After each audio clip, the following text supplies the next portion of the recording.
Yeah, I confess, Father, I confess, 'cause I've been living wrong.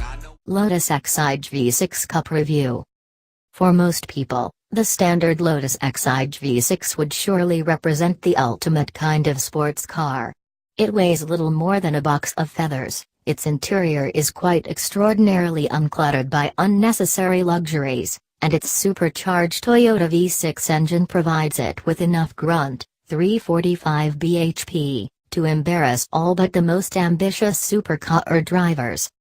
And that's before you so much as mention its heart-thumpingly focused mid-engine chassis, or its delicious non-power assisted steering, or its brakes, which are so powerful that, sometimes, they can make your eyes turn bright yellow. For one or two people, though, the standard Exige V6 is just a pussycat waiting to be stroked, or should that be stoked in this instance? And these are the people at whom the Exige V6 Cup is squarely aimed. It has no more power than the standard car, Lotus instead choosing to pursue the less is more style of development in this case. Thus, having revisited the already Spartan interior, chucked out the unrequired sound-deadening materials, added a fire extinguisher and a beefier roll cage, and then thought about how the car could be preened to make it even more incisive to drive, Lotus has produced what is one of the most serious track days cars there has ever been. And yet the car is still just about road legal.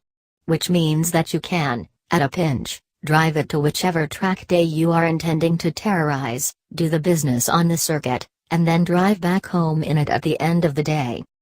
Think of the Exige V6 Cup as Hethel's equivalent of a Porsche 911 GT3 RS and you will be a million miles wide of the mark. This car is way more focused than that. Instead, it's more like the wildest, hairiest Caterham you can think of, but with a roof, and a supercharger, and at least the option of air conditioning.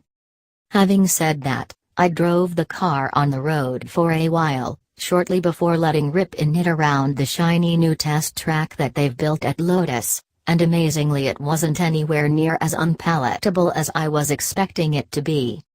There was a lot of road noise, true, and the new bucket seats didn't exactly provide much comfort on the rougher roads of Norfolk. But the ride was actually pretty decent. And the steering felt much as I remember from the standard Lotus Exige V6, bubbling with feel and fizzing with accuracy at speed, yet manageable at slow speeds.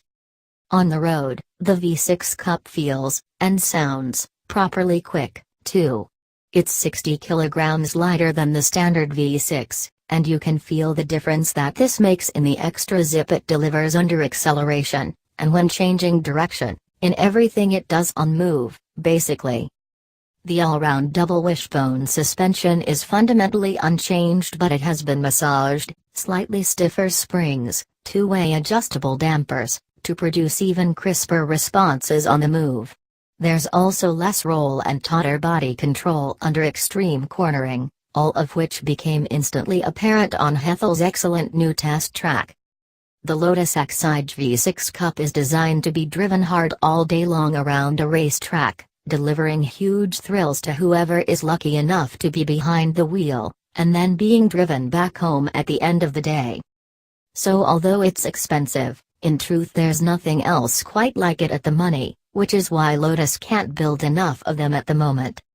If the V6 Cup isn't quite extreme enough for you, then there's actually another even more focused version that Lotus makes, the V6 Cup R. This is a pure racing car, featuring a paddle shift X-Track gearbox with shorter, tighter gear ratios, a full FI-approved roll cage and a touch more power from its supercharged Toyota V6 engine.